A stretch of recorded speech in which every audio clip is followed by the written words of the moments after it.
हरियाणा के हिसार ज़िले से ताल्लुकात रखता हूँ। मेरे पिताजी हरियाणा पुलिस में एक सिपाही के पद पर कार्यरत हैं।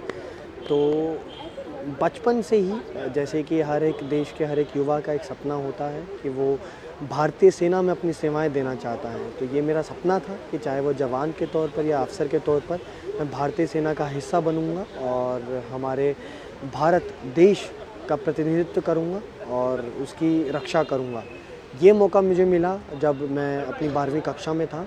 मेरे माता पिता ने मुझे प्रोत्साहित किया और मेरा साथ भी दिया। और जब वो प्रश्न पहली बार मेरी ज़िंदगी में उठा कि अब क्या, अब तक तो हम पढ़ रहे थे, तो अब कहाँ जाना है, तो एक ही जवाब था मेरे पास और वो थी भारतीय सेना।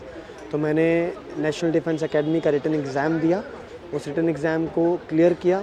उसके बाद मैंने एसएसबी दी और मैंने 2013 में नेशनल डिफेंस एकेडमी के 130वें कोर्स को ज्वाइन किया।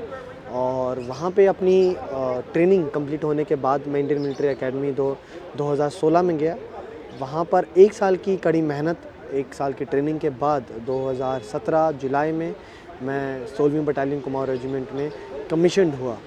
तो मैंने इस सपने को ना सिर्फ एक बार जिया है, बल्कि एनडीए, आईएमए, 16 कुमाऊं और अब यहाँ पे 71वें गणतंत्र दिवस में अपनी रेजिमेंट का प्रतिनिधित्व करते हुए ये सपना मेरा एक जीने का तरीका बन गया है। तो मैं उम्मीद करता हूँ कि इसी तरीके से इस देश का हर एक युवा, हर एक नौजवान अपनी देश की रक्षा करेगा। और रक्षा मैं आपको ये भी बताऊँ कि देश प्रेम की भावना सिर्फ सरहद पर खड़े होकर या दुश्मन से लड़कर नहीं दिखाई जाती है। हम अपने घरों में रहकर, अपने दफ्तरों में रहकर भी देश प्रेम की भावना को दिखा सकते हैं।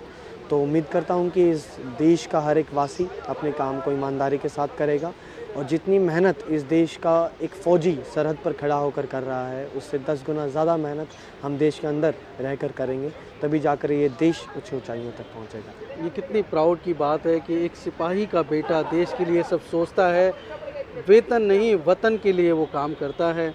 ये बहुत गर्व की बात है हमारे लिए कि कैप्टन राहुल कटारिया साहब आप इधर आए। आपके और आपके माता पिता को हम सब सल्यूट करते हैं और उम्मीद करते हैं कि आप इसी तरह से देश की रक्षा करते रहेंगे और हमारे लिए प्रेरणा का स्रोत बनेंगे। थैंक यू, बहुत बहुत धन्यवाद। Thank you very much. जय हिंद सर।